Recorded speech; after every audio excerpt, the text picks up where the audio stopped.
Baik, bismillahirrahmanirrahim. Assalamualaikum warahmatullahi wabarakatuh. Innalhamdulillah nahmaduhu wa nasta'inuhu wa nastaghfir wa na'udzu billahi min sururi anfusina wa min sayyiati a'malina may yahdihillahu fala mudhillalah wa may yudhlil fala hadiyalah. Baik teman-teman, di sini kami kelompok 3 akan melanjutkan presentasi tentang bisnis musik dengan substansi tema pembahasan. Yang pertama, potensi musik di Indonesia. Yang kedua, perkembangan musik di Indonesia. Yang ketiga, akses jaringan dan pasar. Yang keempat, aspek sumber daya manusia. Yang kelima, pertumbuhan bisnis dan industri. Yang keenam, dukungan teknologi dan infrastruktur. Oke, baik. Selanjutnya potensinya di Indonesia. Potensi industri musik di Indonesia sangat menggembirakan menurut Board of Director Association Penerbit Musik Indonesia. Irfan Aulia Irsal mengatakan bahwa potensi tersebut didukung oleh jumlah penduduk Indonesia mencapai 260 juta jiwa. Kedua, rata-rata penduduk Indonesia adalah pengguna internet dan 85% pengguna internet merupakan konsumen musik digital. Jadi potensinya bisa menembus 1 miliar kalau menggunakan asumsi rata-rata satu subscription itu $7, kata Irfan. Selain secara potensi, realisasinya pun tak kalah menarik. Irfan mengatakan 90% mendapatkan pendapatan industri musik Indonesia tahun lalu berasal dari segmen digital. Maka dari itu tak ragu jika masa depan industri musik Indonesia akan cerah. Oke, selanjutnya perkembangan musik di Indonesia. Genre musik pada zaman dahulu di Indonesia hanya ada beberapa, di antaranya orkes keroncong yang dibawa oleh budaya Tiongkok tahun 1900-an, lenso pada tahun 1964, rock psychedelic pada masa Orde Lama, dan yang terakhir pop kreatif di masa 80-an. Pada tahun-tahun berikutnya, musik semakin berkembang dan genre musik pop semakin melesat dan muncul genre baru yaitu musik elektronika atau musik yang dibuat melalui teknologi komputer. Contohnya seperti electro dance music, trap, dubstep, tropical, dan progressive dance music. Salah satu musisi legendaris yang terkenal pada era 70-an adalah Koes Plus dengan lagu-lagunya yang berjudul Bujangan, Muda Mudi, dan Kembali ke Jakarta. Saat ini perkembangan musik di Indonesia semakin berkembang dan muncul genre baru seperti jazz, dangdut, rock, dan yang lainnya. Dan kemungkinan perkembangan musik di Indonesia akan terus berkembang dan menciptakan hasil-hasil karya musik yang baru dan semakin menarik.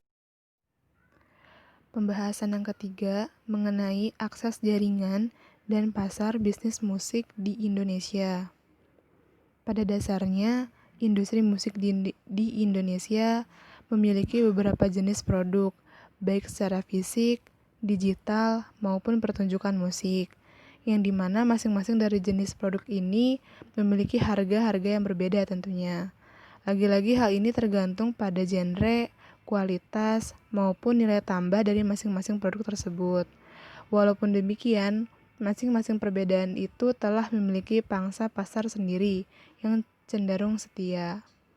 Hal ini menyebabkan para pemain-pemain pada industri ini bisa menentukan harga sendiri, walaupun tidak akan terlalu drastis berbeda karena mereka yakin akan positioning dan value proposition mereka di mata konsumennya. Jika dilihat dari sisi konsumennya, daya tawar mereka terhadap produk musik masih rendah.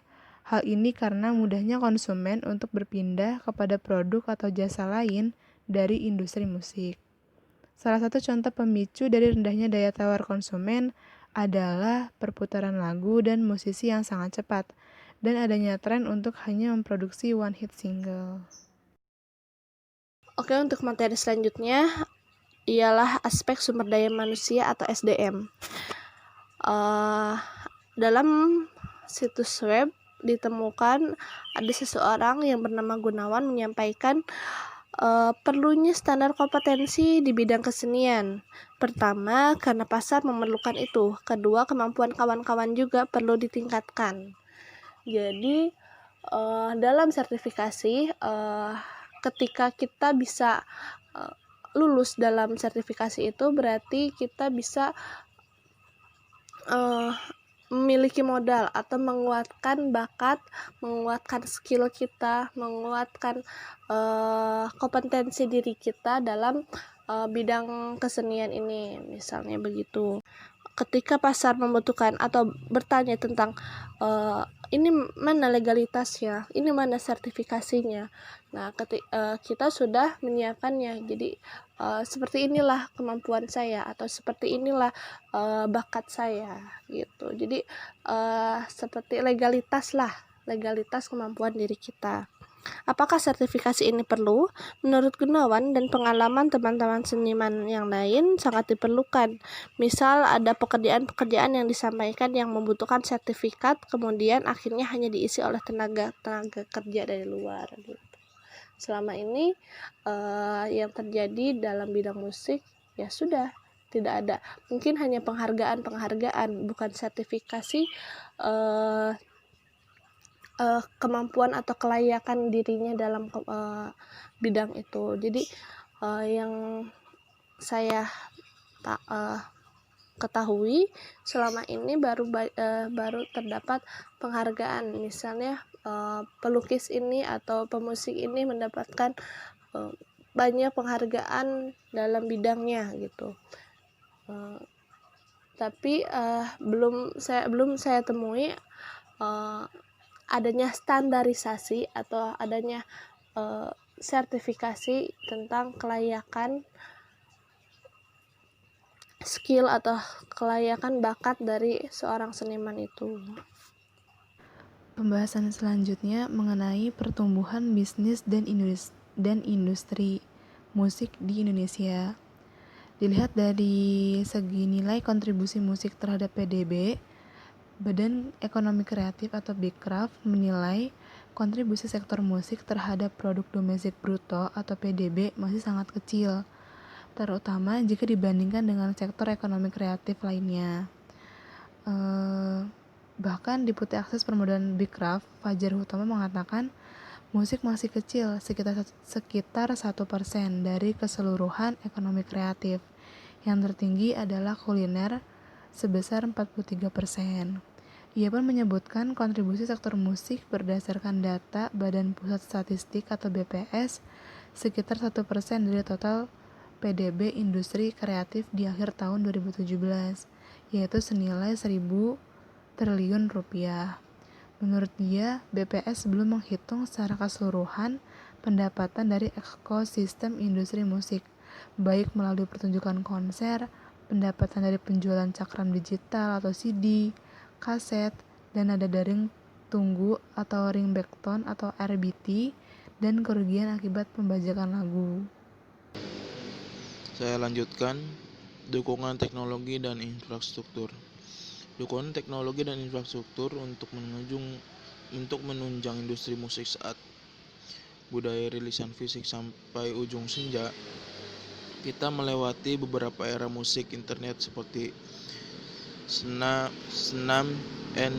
dan Staffaben, YouTube, Forcered, SoundCloud, radio streaming, dan sejenisnya, serta penyedia musik lain, baik legal dan ilegal.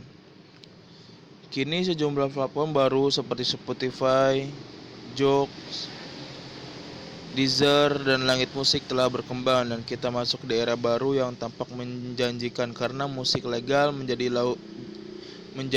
jauh lebih mudah diakses.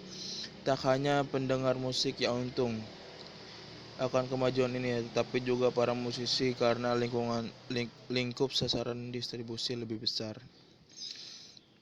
Memang ya, di zaman seperti ini lebih mudah untuk menikmati musik, tidak seperti zaman dahulu. Zaman dulu yang saya tahu ya, musik itu sulit nyarinya, kecuali kita download dulu atau minta ke teman gitu. Nah sekarang tinggal download aplikasinya, langsung kita bisa menikmati. Dan itu kebanyakan kalau nggak salah ya, itu udah legal gitu. Apalagi bagi yang merintis karir musik mandiri tanpa dukungan label besar, namun saluran baru ini sulit maksimal jika infrastruktur internet kita belum bisa menyediakan kecepatan akses merata, yang rata-rata juga jauh di bawah sejumlah negara Asia. Masalah ini dikeluhkan salah satunya oleh Wendy Putranto, pengamat musik dan manajer grup Seringai.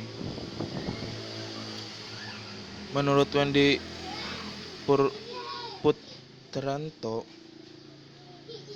karya musik Indonesia sebetulnya sudah termasuk unggul di kawasan Asia Tenggara. Namun kelemahan akses internet menjadi hambatan dan distribusi musik yang lebih luas.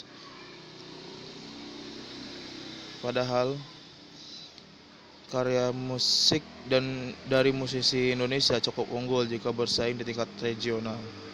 Nah, jadi di sini emang dukungan teknologi itu emang bisa ya, bisa memajukan musik tanah air Indonesia gitu. Nah, tetapi ada kekurangannya di jaringan internet. Jikalau internet kita sudah sama dengan kapasitas internetnya dengan negara lain, mungkin lagu-lagu musisi Indonesia bisa